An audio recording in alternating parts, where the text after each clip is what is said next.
Es una dicha, queridos hermanos, poder saludarles una vez más y tener de Dios la vida que Él nos concede y también la oportunidad para estudiar una lección de escuela sabática más. Nos alegra mucho dirigirnos nuevamente hacia ustedes y en esta ocasión estaremos aportando comentarios, mi persona Luis Argueta, y estará también nuestro hermano pastor Vicente Ortiz compartiendo comentarios. Bienvenido, Mucho hermano. gusto, muchas gracias, hermano Luis, que me invitan a este programa y con alegría pues podemos venir y compartir los comentarios de estas lecciones hermosas. Queremos orar a nuestro Dios para que sea Él a través de su Espíritu Santo el que dirija nuestras mentes y nos ayude a sacar el provecho necesario de esta lección. Así que Amén. oremos. Padre, que moras en el alto cielo, presentes delante de ti a través de la oración, queremos agradecer, Señor, la oportunidad que nos das de recibir la vida, de recibir tus bendiciones y también de tener el tiempo para poder estudiar tu palabra a través de la lección. Oramos para que nos ayudes a entenderla, poder reflexionar en ella, pero también, Señor, sacar esa enseñanza que sea provechosa para nuestra vida espiritual. Oramos para que nos ayudes a imitar lo bueno que muchas naciones hicieron, pero también a poder desechar lo malo que ellas hicieron y evitar practicar lo mismo. Oramos para que tu Espíritu Santo nos guíe y para que tu gracia nos cubra cada día de nuestra vida. En el nombre de Jesús lo pedimos todo. Amén. Amén. Tenemos en esta ocasión, apreciados hermanos, una lección basada siempre en el libro de un profeta menor. Estamos estudiando sobre los profetas menores y en cada parte de las lecciones vamos a estudiar una pregunta específica relacionada con el libro que estamos estudiando. La lección de ahora es una primera parte de un libro de un profeta menor. Hoy tenemos el título libro de Amós, bajo la pregunta: ¿qué pide Jehová de ti? Esa es la pregunta que vamos a estar contestando en este estudio de la lección. Y la próxima lección también nos hablará un poco sobre el libro de Amós, solo que respondiendo otra pregunta en específico. Quiero leer la nota de introducción que está basada en el libro de Miqueas, capítulo 6, versículo número 8, y también está basada en lo que dice el libro de Éxodo, capítulo 22, versículo número 27, y en el libro Ser semejantes a Jesús, la página 165. Dice así: ¿qué pide Jehová de ti?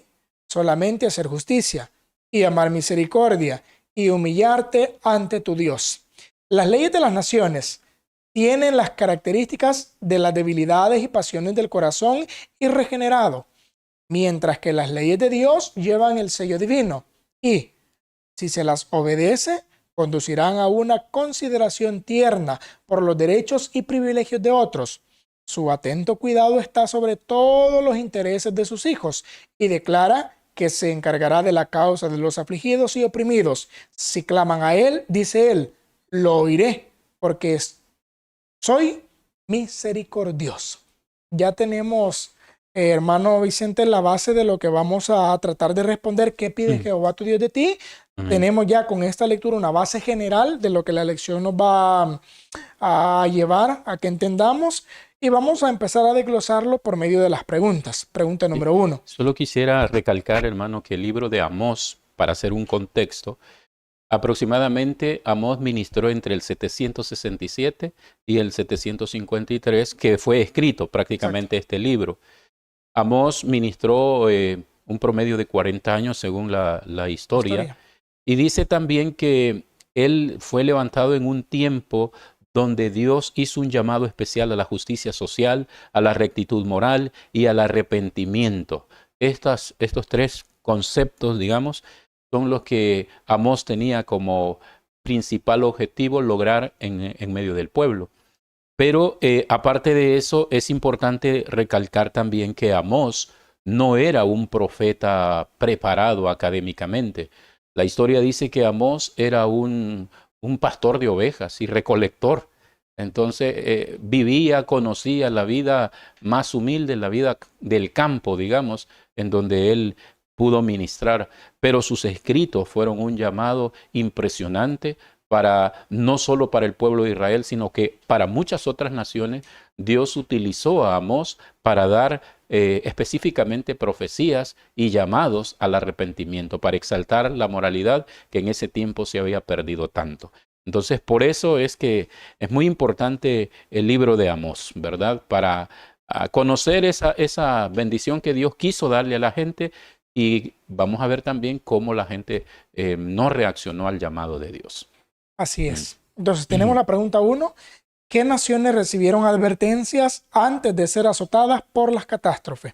San Vicente. Bueno, quizá para pensar ahorita vengo en el pensamiento un versículo también de Amós que dice: no hará nada el Señor sin que revele su secreto a sus siervos los profetas. Antes de que Dios pudiera ejecutar este tipo de juicio sobre las naciones, Dios envió al profeta Amós. Y el versículo dice: las palabras de Amós, que fue uno de los pastores de Tecoa, que profetizó acerca de Israel en los días del rey Usías, rey de Judá, y en los días de Jeroboam, hijo de Joás, rey de Israel, 2 años antes del terremoto, enfatiza aquí. Y dice que las naciones que se mencionaron específicamente están descubiertas en el capítulo número 5, versículo 5, que dice: y destruiré al pueblo de Siria, al resto de los filisteos perecerá. Ha dicho Jehová: prenderé fuego en el muro de Tiro, consumiré sus palacios. Así ha dicho Jehová: por 3 pecados de Edom, aparece otro, y por el 4º no revocaré su castigo. Los hijos de Amón, y el rey en cautiverio a él, y todos sus príncipes, dice Jehová, morirá Moab también. Entonces, al sacar una lista, podríamos decir que yo cuento también a Israel, porque a Israel se le dio su profecía que iba a ser destruido si no enmendaba sus procederes.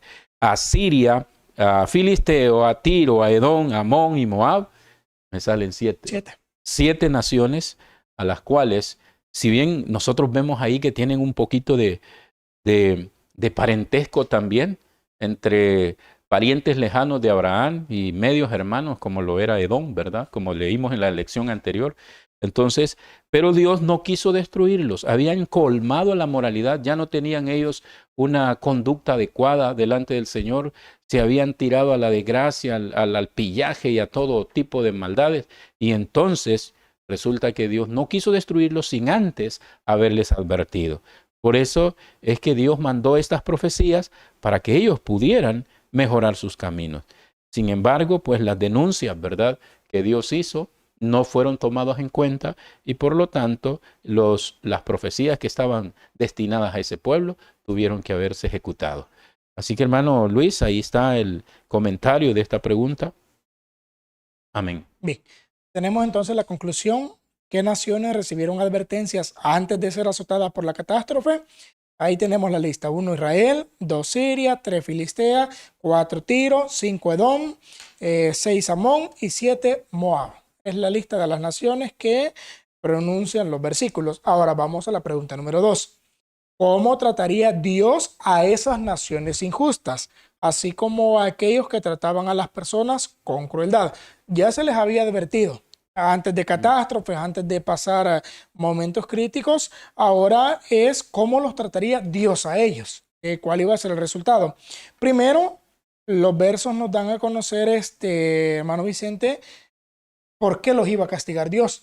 Esto Sí. nos enseña a nosotros que Dios no es que haga las cosas de manera arbitraria o porque Él no me agrada. No, Dios va a retribuir de acuerdo a lo que cada uno ha hecho. Por eso Amén. Dios aquí da una lista de lo que hicieron todas esas naciones, y en base a eso también iban a recibir el castigo de parte de Dios. Por eso, ¿cómo los trataría? Los castigaría. Ahí dice: y así ha dicho Jehová, por 3 pecados, y por el 4º no revocaré su castigo. Ahí, hermano Vicente, tampoco no especifica que son 3 o 4 pecados específicos, sino hace una parte general de las maldades que ellos hacían, como cuando nosotros decimos el pecado de la moral. Ahí encierra varias cosas que tienen que ver con la moral. En este caso, se nos dice que el castigo iba a venir por pecados que habían cometido. ¿Cuáles eran las cosas malas? En la lista de que nos dan los versículos también pude encontrar 7 cosas malas que aparecen en el listado. Número 1 dice: porque trillaron a Galaad con trillos de hierro. Número 2, porque llevó cautivo a todo un pueblo para entregarlo. Número 3, no se acordaron del pacto de hermanos. Número 4, porque persiguió a espada a su hermano y violó todo afecto natural. Número 5, guardaron rencor. Número 6, porque para ensanchar sus tierras abrieron a las mujeres de Galaad que estaban encinta. Y número 7, porque quemó los huesos hasta calcinarlos. Entonces ahí nos da una lista de cosas de verdad, hermano Vicente, crueles. Sí.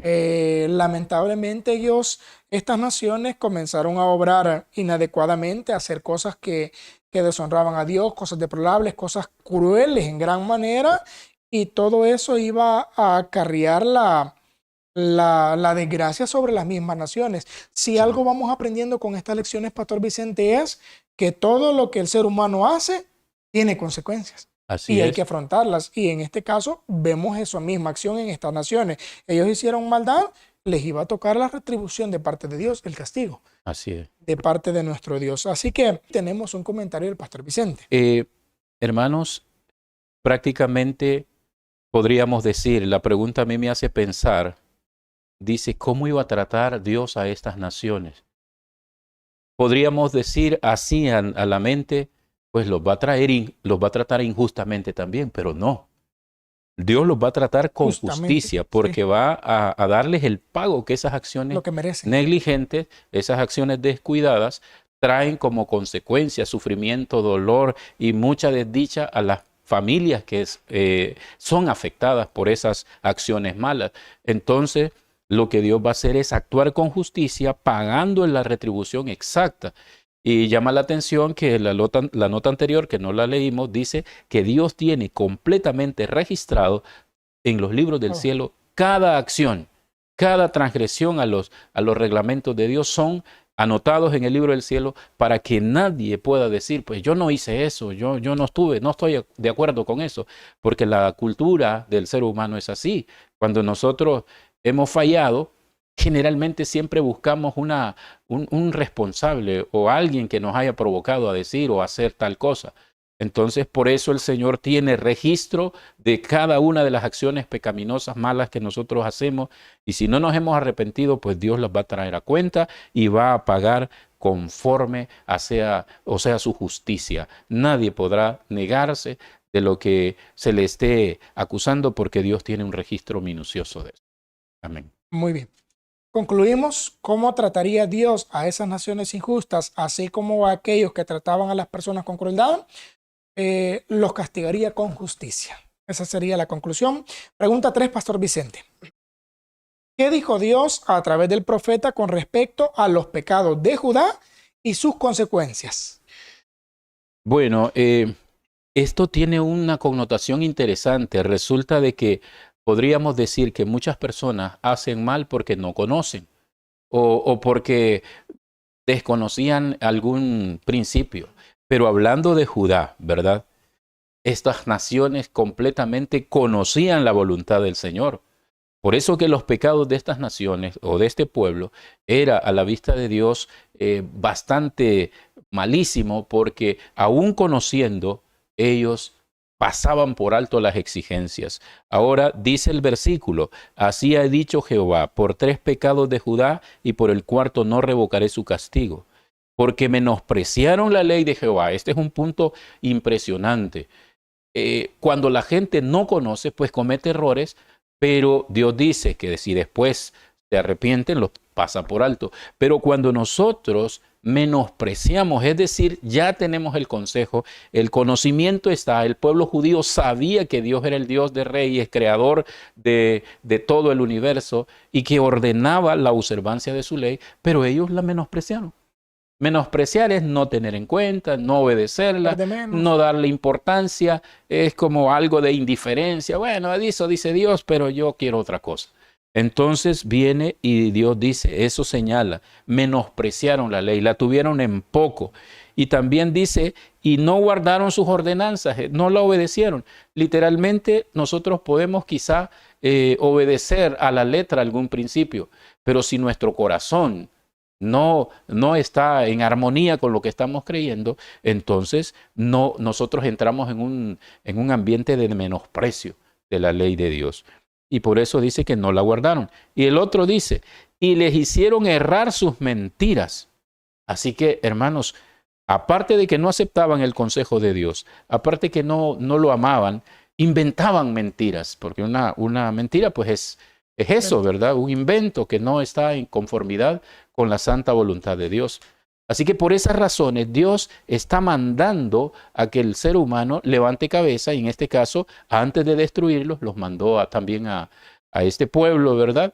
Lamentablemente, como estamos viendo, no quisieron obedecer. Tuvieron que sufrir cruelmente las adversidades como consecuencia a los que habían desenfrenado su vida para la obediencia a Dios.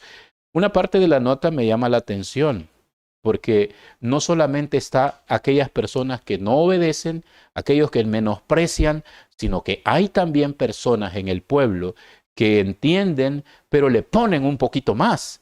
Y eso es lo que dice la nota. Todos los que alteran el significado preciso de las Sagradas Escrituras, sobreponiéndolos a sus opiniones particulares y los tuercen los preceptos de la palabra divina, ajustándolo a sus propias conveniencias. Es decir, aquí tenemos un nivel, digamos, diferente, porque una parte es aquellos que no entienden, que no quieren, que no obedecen o menosprecian. Pero esta parte que también incluye aquí la nota es de gente que sí le da importancia, sí la toma como base, pero no para exaltar el mandamiento de Dios o el criterio de Dios, sino para apoyar sus propios conceptos, el propio pensamiento, y dice el escrito, sujetándolo a su conveniencia. Eso es lo peligroso, porque podemos mostrarnos o podemos sentir que somos celosos o que estamos trabajando para Cristo, pero si somos exagerados en la aplicación también del concepto divino, podemos desagradar con nuestra conducta a Dios. Por eso, hermanos, pues es importante que nosotros entendamos que en este caso o en este particular, la fidelidad y la coherencia que nosotros podamos mostrar debe ser prioritario para honrar a nuestro Dios.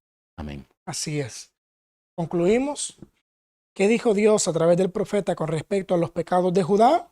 Bueno, lo que dijo respecto a los pecados es que menospreciaron la ley, no guardaron las ordenanzas y anduvieron tras la mentira. Y ahora, ¿y sus consecuencias? La consecuencia es que no revocaría su castigo. Pregunta número 4. ¿Cómo lamentó Amós a través de la inspiración divina los pecados de Israel? Hemos visto ya la lista de todas las naciones. Hemos puntualizado en la pregunta anterior Judá específicamente y ahora nos enfoca Israel. En ese momento, Pastor Vicente, la nación estaba dividida en dos partes, Judá e Israel. En Judá ya se mencionó cómo despreciaron la ley, cómo anduvieron tras la mentira. Y ahora en el caso de Israel era todavía un poco más cruel la situación por todo lo que nos narra. Voy a leer cómo describe Amós la condición a la que llegó Israel. Lo voy a leer todo para poder entender lo que estaba pasando. Así ha dicho Jehová, por 3 pecados de Israel y por el cuarto no revocaré su castigo. Vuelve a repetir la misma declaración de las naciones anteriores. No voy a revocar su castigo. ¿Por qué? Porque vendieron por dinero al justo y al pobre por un par de zapatos. O sea, para ahí, hermano Vicente, yo entiendo acá y enfoca la parte en la que el valor que le daban a una persona en relación a lo material. Exacto. Pesaba más o tenía mayor interés lo material, lo económico, las posesiones, los bienes, que la misma vida de una persona. Tanta era la codicia, hermano, en cuanto a ganar dinero, que no les importaba qué harían a las personas o cómo ganar. El asunto era ganar dinero por ello. Y fíjense que no se quedó ahí. Luego dice, versículo 7, pisotean en el polvo de la tierra las cabezas de los desvalidos. O sea, ahí ya es cuando enfoca esto, Pastor Vicente, pisotear una cabeza es humillar, es ver de menos, despreciar. Y es que llegó un momento en el que Israel, por todo lo que había poseído y la bendición, sí se sentía superior. Al punto, hermano, que un pobre y todo eso no tenía ni siquiera la oportunidad de entrar al templo. Era una condición que el pueblo había adquirido de menosprecio total, la acepción de personas. La lista sigue. Tuercen el camino de los humildes. Y aquí viene una condición también moral. Y el hijo y su padre se llegan a la misma joven, profanando mi santo nombre. Algo que Dios había prohibido explícitamente en la ley ellos lo estaban quebrantando. La ley levítica decía justamente que era prohibido que el hijo conociera las nudes del padre, que el padre conociera las nudes del hijo, y en este caso era justamente la depravación moral que ellos estaban haciendo. Problemas económicos en la economía, problemas morales que tienen que ver ya en el área espiritual, el área de adoración a Dios. Y no solo eso, sobre las ropas empeñadas se acuestan junto a cualquier altar. Ahí ya va la adoración. Sí. Ya ahí, hermanos, Israel, de acuerdo a la historia en este punto, leí un poco los comentarios, hermano Vicente, estaba pareciéndose mucho a las naciones porque ya habían adquirido costumbres de otras naciones y los había llevado a adorar ídolos. Las alianzas que habían hecho algunos con algunas mujeres los habían llevado a adorar dioses ajenos, a considerar incluso con liviandad la adoración como se debía hacer, porque según ellos adoraban a Dios, pero lo estaban haciendo de una manera inadecuada. Y dice, y el vino de los multados beben en la casa de sus dioses. Vamos también en cuanto al quebrantar la ley de la salud, la ley de la naturaleza, el cuidarnos. O sea, ya iban muchos aspectos que se iban acumulando para hacer que esta nación llegara a una condición bastante mala. ¿Por qué la pregunta dice, cómo lamentó Amós? Yo pienso, Pastor Vicente, que con solo expresar esto, es un lamento grande de una nación escogida, un pueblo que había sido tomado por Dios como una nación diferente. Expresar esto de ella ya era un lamento. Es un lamento. Y yo pienso algo más. Ellos sabían perfectamente que esas acciones que estaban haciendo tenían el conocimiento. Eran contrarias a la voluntad de Dios, pero no les importaba. La asociación que tuvieron con los paganos, por así decir, es la que poco a poco minó la credibilidad o la creencia que ellos tenían en Dios. Entonces, al ver lo divertido que se pasaban los otros y qué bonito se miraba, ellos comenzaron a imitar, pero ellos sabían que estaban restringidos con tales cosas como dice aquí la Biblia. Sin embargo, ellos no fue una degradación de golpe, fue paulatina. Entonces, en este sentido, el consejo es para nosotros, queridos hermanos, porque a veces nosotros nos cuesta o nos sentimos dañados cuando alguien trata de mantener una línea adecuada a la fidelidad que Dios pide. Entonces, nosotros podemos decir, no, es poquito, vamos a dejar, o no le digamos nada por esto, por lo otro, pero que al final una pequeña acción viene a encaminar a la degradación y otra degradación hasta que la persona se encuentra alejada de Dios y Dios pues tiene que dictar sentencias sobre este tipo de acciones. Entonces vemos acá que esta gente ya no miraba con menosprecio ese tipo de acciones que Dios aborrece completamente. Por eso la nota dice que nosotros debemos buscar reortar el hilo más fino que pueda, que nos indique o que nos haga tener hábitos mundanos, dice aquí. Hay que romperlos, pero si nosotros decimos, ay, pero este hilito no creo que salga muy... Un hilito puede llevarnos a la perdición. Así que Dios nos ayude también a nosotros, porque las lecciones no son solo para que veamos qué transgresor era Israel, la lección es para nosotros. Amén. Y aquí, Pastor Vicente, es algo delicado porque el conocimiento no libra de deshonrar a Dios. Exactamente. Y Israel fue lo que tuvo de malo, que se conformó con el conocimiento, pero dejó de practicar lo que ellos mismos conocían y enseñaban, porque ellos lo conocían, lo enseñaban, y con justa razón Jesús en su momento dijo, hagan lo que ellos les dicen, pero no lo que ellos hacen, porque las acciones iban muy lejos de lo que ellos conocían. Entonces, ¿cómo lamentó Amós a través de la inspiración divina los pecados de Israel? Pues se lamentó pronunciando la condición deplorable a la que la nación de Israel había llegado. Pregunta número 5, Pastor Vicente. ¿Con qué preguntas retóricas amonestó Dios a su pueblo? Y la subpregunta, ¿qué promesa sirvió de aliento para quienes confiaban en el Señor? Muy bien. Saben, hermanos, estas preguntas son importantes, pero son reflexivas y tienen respuesta. Porque cada una de ellas, lo que Dios quiere es que nosotros reflexionemos al pedido que Él hace. Hay preguntas que en sí se responden, sin que nosotros digamos sí o no sé. Son preguntas que deben ser respondidas en la mente por nosotros. En esta cita hay 9 preguntas, hermanos, que Dios hace a través del profeta y que tienen una respuesta muy lógica. Esa respuesta es lógica. Vean, por ejemplo, la primera. ¿Andarán juntos dos si no estuvieran de acuerdo? ¿Cuál es la respuesta? Nosotros la sabemos. Alguien puede decir, sí se pueden poner de acuerdo. No. La respuesta es, si no están de acuerdo, no pueden caminar juntos, porque alguien va a tirar por un lado, alguien va a pretender hacer otro y el otro no va a estar de acuerdo. En fin, hay un sentido o una dirección de fracaso cuando alguien no se pone de acuerdo. Por eso esta pregunta, como decimos, estas preguntas que nos hace aquí la pregunta 5, son retóricas, pero que tienen una respuesta que nosotros ya sabemos que así es. Dos no pueden andar juntos si no están de acuerdo. La respuesta es, ¿andarán juntos dos? No. La respuesta es no. Ahora dice la otra pregunta, que es retórica. ¿Rugirá el león en la selva sin haber presa? Hermano, no, también. ¿Cuándo es que ruge el león? Para infundir terror. Entonces, cuando el león quiere cazar y él hace su rugido, el animal que se siente atrapado, pues se inmoviliza ya y lo atrapa. Pero si no ve nada el león, no va a andar rugiendo por todos lados para que las presas se vayan, ¿verdad? Entonces la respuesta aquí es, si hay presa, el león ruge para que ella se asuste y se corte, digamos, o quede inmóvil. Entonces viene el león y atrapa. Lo mismo, esa pregunta es retórica con su respuesta que ya sabemos. Pero hay otra. Dice acá, ¿dará el leoncillo su rugido desde su guarida si no apresare? Este es otro similar a la pregunta anterior. Todas las preguntas son retóricas, pero que enseñan una respuesta. Un leoncito agarra, ¿verdad? Una presita ahí, pequeña que sea, y va a rugir mostrando su poderío.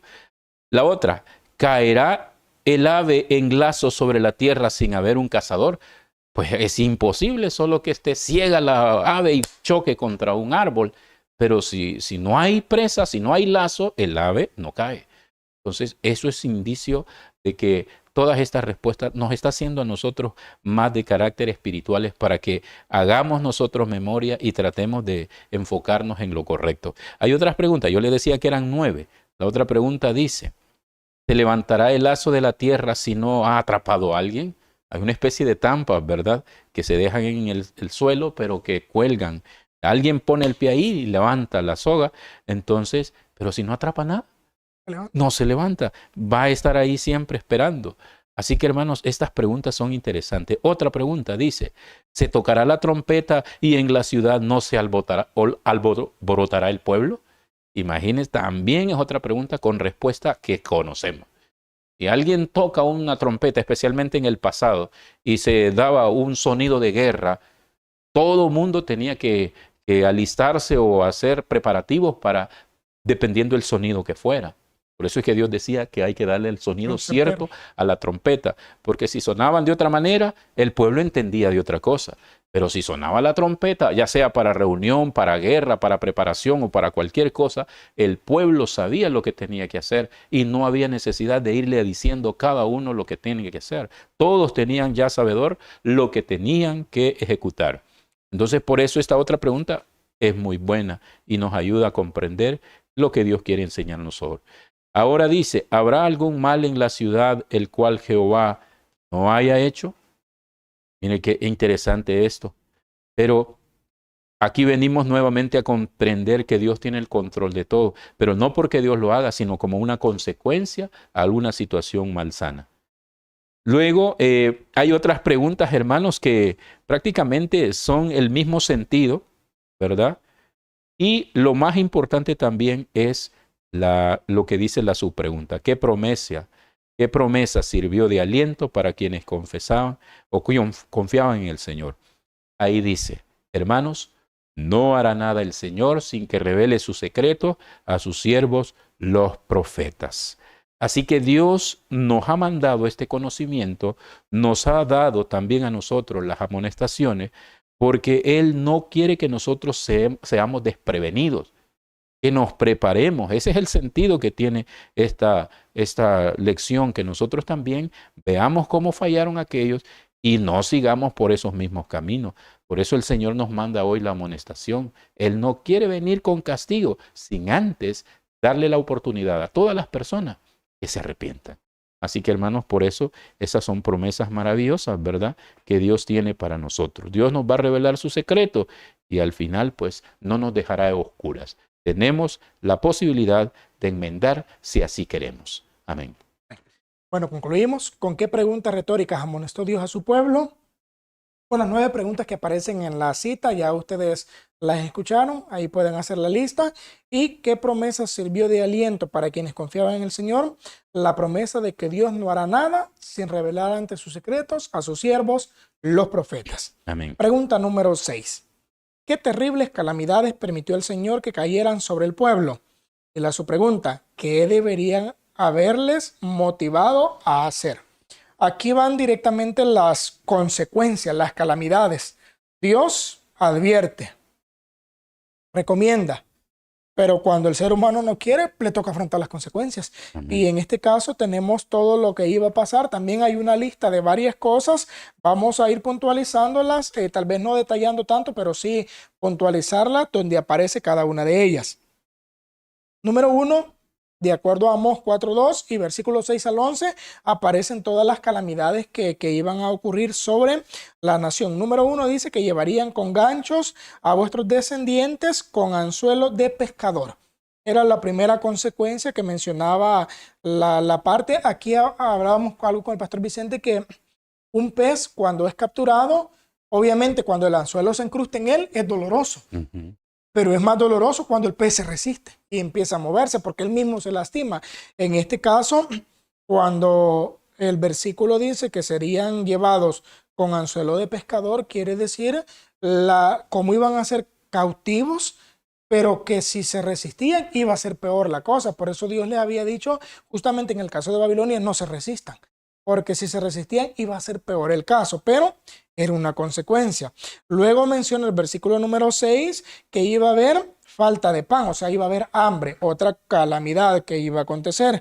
Luego el versículo número 7 nos dice que iba a ser detenida la lluvia por 3 meses antes de la siega, y ahí menciona o declara que en unas regiones iba a llover, en otras por parte, pero que obviamente el cultivo se iba a secar.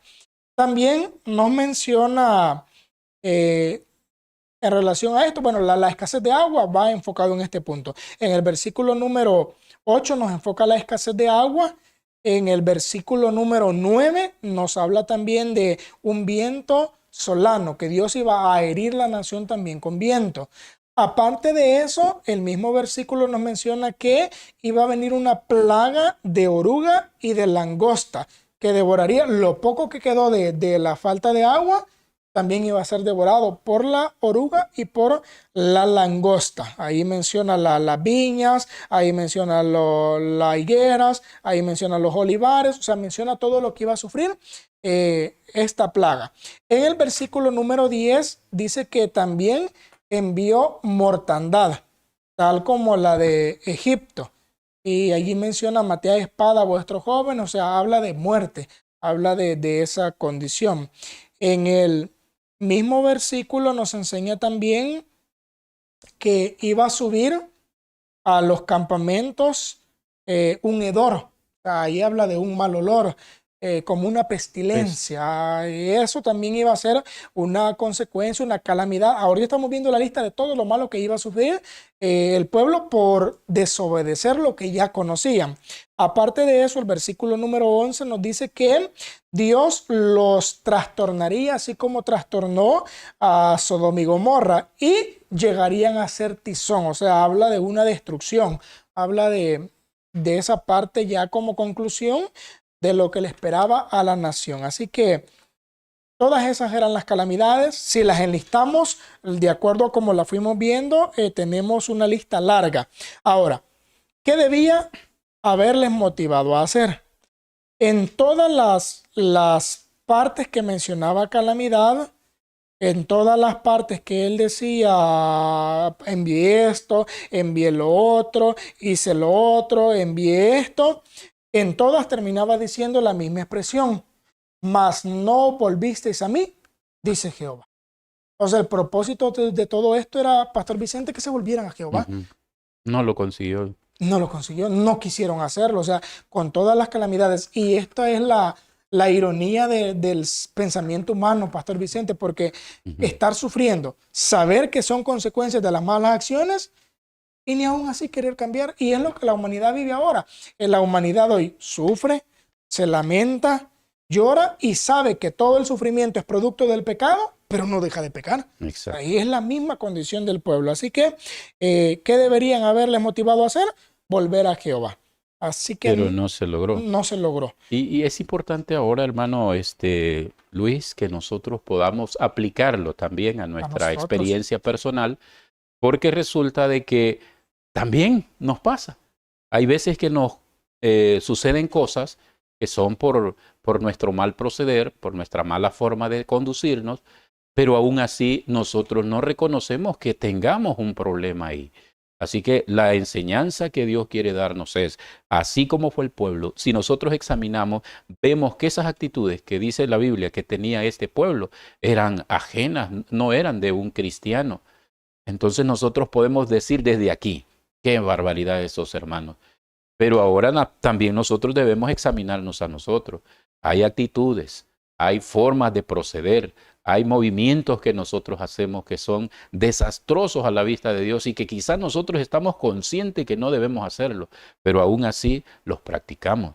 Dice algo de la nota que me llamó la atención, que dice que si nosotros nos acobardamos y cedemos a las tentaciones de Satanás, nos volveremos más débiles, no recibiremos recompensa para la prueba y no estaremos tan bien preparados para resistir lo que nos sobrevenga después. Pero si nosotros al contrario resistimos, nos volvemos más fuertes. Cada cosa, cada acción que nos negamos o cada situación adversa que nosotros no cometemos para deshonrar a Dios, nos va dando más fuerza y si nos hacemos lo contrario, más débil y más débil. Y que al final la destrucción también será para nosotros. Así es. Concluimos con la respuesta a esta pregunta. ¿Qué terribles calamidades permitió el Señor que cayeran sobre el pueblo? Enlistamos, serían llevados cautivos, habría falta de comida, se detendría la lluvia, serían heridos con viento, habría una plaga de oruga y langosta, habría mortandad, habría un hedor, serían trastornados y al final serían destruidos. ¿Y qué debería haberles motivado a hacer? Debió haberles motivado a volverse a Dios. Pregunta número 7, Pastor Vicente, y también Amén. conclusión de esta lección. ¿Cómo puede producirse una verdadera transformación? Bueno, es interesante lo que nosotros podamos entender, porque acá no nos dice qué deberíamos solamente pensar, sino más bien producirse en nuestra vida. Porque nosotros quizá tengamos un concepto clarito, yo tengo este problema, tengo que hacer esto. Claro, sí, pero si ese pensamiento no nos lleva a la acción, entonces no funciona. El versículo nos dice claramente, por tanto que te he de hacer estas cosas, oh Israel, prepárate para venir al encuentro de tu Dios. Porque aquí dice los montes, la forma de los montes, Él crea los montes y el que crea el viento también anuncia al hombre su pensamiento. El que hace de las tinieblas mañana y pasa sobre las alturas de la tierra, Jehová de los ejércitos es su nombre. Entonces, la enseñanza que Dios nos dice aquí es, prepárate. Prepárate para el encuentro de tu Dios. Si tú sabes que vas a hacer un viaje largo y que no hay gasolineras en el camino, ¿qué hacemos nosotros? Echar lo Antes, suficiente gasolina para no tener un descuido o un desabastecimiento en el camino. Si queremos hacer una reunión donde queremos invitar a alguien y agraciarlos con una comida, nos preparamos. Ahora Dios quiere, nosotros queremos ir al cielo, queremos estar en los salvos con Dios. Él nos dice, si no, habrá mucho pesar, todo lo que enfocó en la pregunta anterior, hermano, las calamidades que iban a sufrir, hambre, pestilencia, muerte y un montón de cosas. Eso te va a suceder si no te arrepientes. Así que si tú no quieres que te arrepientas o que te suceda, prepárate, dice la Biblia, para el encuentro con tu Dios. Ahora, ¿qué es eso de prepararse? Hermanos, es más complejo de lo que nosotros podemos explicar teóricamente. La preparación debe ser un hábito de vida en nosotros. La nota nos dice, necesitamos abrirle el corazón a Jesús, con el fin de tener una vida y energía espirituales. Debemos tener una relación auténtica con nuestro Padre Celestial. Nuestra mente debe ser atraída hacia Él. Todas estas cosas podemos utilizarlas, podemos hacer uso de estas herramientas que Dios nos ha dado para purificar la mente. ¿Qué tenemos que hacer?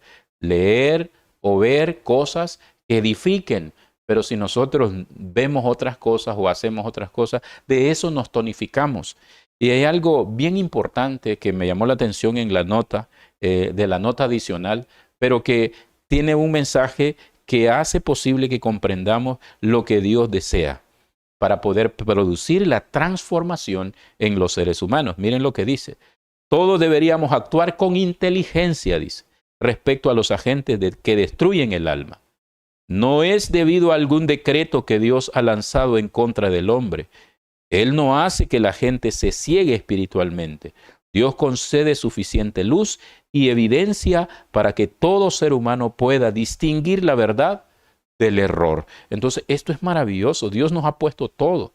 Él nos da conocimiento, nos ayuda a comprender, pero la voluntad es la de nosotros. Queremos obedecer a Dios, queremos salvar nuestra vida, entonces seamos, como dice aquí, perfectos ante el Señor. Con inteligencia, dice, debemos evaluar cuál es nuestra mejor manera de conducirnos para agradar a Dios. De lo contrario, pues Dios nos va a dejar con el conocimiento, no va a forzar nuestras voluntades, sino que sencillamente va a dejar que los acontecimientos sigan surgiendo y nosotros vamos a caer en los errores. Así que, hermano Luis, esta es una parte importante para poder producir una transformación. Abrámosle el corazón a Jesús, obedezcamos su palabra, no nos dejemos manipular por agentes que destruyen el alma, dice esta nota, y porque Dios no nos está obligando. Él no quiere que forzamos su obediencia, ni tampoco que lo hagamos de mala gana, pero quiere que conozcamos las consecuencias de no prepararnos. Amén. Así es. Concluimos cómo puede producirse una verdadera transformación. Los puntos generales que vimos fue abrir el corazón a Dios, dejando que Él haga su voluntad de nosotros y preparándose. Y el pastor nos explicaba qué implica todo lo que encierra esa palabra. Prepárate para el encuentro de tu Dios. Así que, hermanos, Dios nos ayude a prepararnos de verdad, a poder acatar cada recomendación y a recordar siempre eso. Lo que el pastor mencionaba es algo muy cierto. Dios no forzará a nadie a aceptar la verdad. Eso se hace de manera voluntaria y al hacerlo hay una gran bendición. Hay algo muy interesante también que está en la última parte de la nota. Dice, miren lo que dice, me llamó la atención eso. Nota adicional. Sí. Dice aquí, Él nos deja en libertad para que escojamos el bien o el mal. Y miren esto, quien se resiste ante la evidencia, dice aquí, que es suficiente para guiar su juicio en la dirección correcta y escoge una primera vez el mal, lo hará con mayor fuerza la segunda vez. La tercera vez, él se apartará de Dios con mayor rapidez y se pondrá del lado de Satanás, y en ese camino continuará hasta que se esté entregado al mal y crea las mentiras que ha acariciado como si fueran verdad. Entonces, la caída o la transgresión de los hijos de Dios no es de golpe, es progresiva. Por eso el primer intento de Satanás de asaltarnos a hacer lo malo, ahí es donde nosotros debemos levantar las murallas para resistir. Con razón decía Santiago, someteos a Dios, resistid al diablo y huirá de vosotros. Que Dios les bendiga, hermanos. Muy bien, queridos hermanos, así llegamos al final del estudio de esta lección, esperando que pueda ser para nuestra bendición y que sirva en nuestra vida para enseñarnos lo malo que debemos evitar y también para luchar por hacer lo que Dios nos pide para agradarle y también para ganar la salvación. Vamos a elevar una oración para finalizar. Pastor Vicente, por favor. Muy bien. Soberano y eterno Padre que estás en el cielo, bendito sea tu nombre. En esta hora te damos gracias por permitirnos dirigirnos al trono de tu gracia. Te damos gracias por estas lecciones que nos mandas para que podamos levantar cabeza y apartarnos de las acciones malas, de pensamientos que no son conforme a tu voluntad. Oramos para que tu pueblo sea instruido y el Espíritu Santo transforme los corazones de todos los que escuchamos estos mensajes. Provee, Señor, el Espíritu Santo concede tu gracia, concede también la buena disposición de poder salvarnos a otros y salvarnos a nosotros mismos mediante la obediencia perfecta que podamos dar a tu palabra. Oramos, Señor, para que nos perdones porque no hemos hecho conforme a tu voluntad, nos hemos descuidado y muchas veces consciente hemos desobedecido tus principios. Pero ahora, Señor, ten misericordia de nosotros y danos la oportunidad de mejorar. Oramos por los amigos y hermanos que escucharán este consejo, esta lección a través de la red social. Que también seamos impresionados por el Espíritu Santo a mejorar nuestra vida delante de ti. Quédate en nuestros corazones y danos tu paz. Lo pedimos sin merecerlo, en el nombre precioso de Cristo Jesús. Amén. Amén. Es así como llegamos al final del estudio de esta lección. Como lo dije anteriormente, esperamos que pueda ser de bendición y que los comentarios hayan sido de acuerdo a la voluntad de nuestro Dios. Nos despedimos, vuestro servidor Luis Argueta, y también se despide el pastor Vicente. Con mucho gusto, el Señor le bendiga y hasta la próxima. Bendiciones para todos. Amén.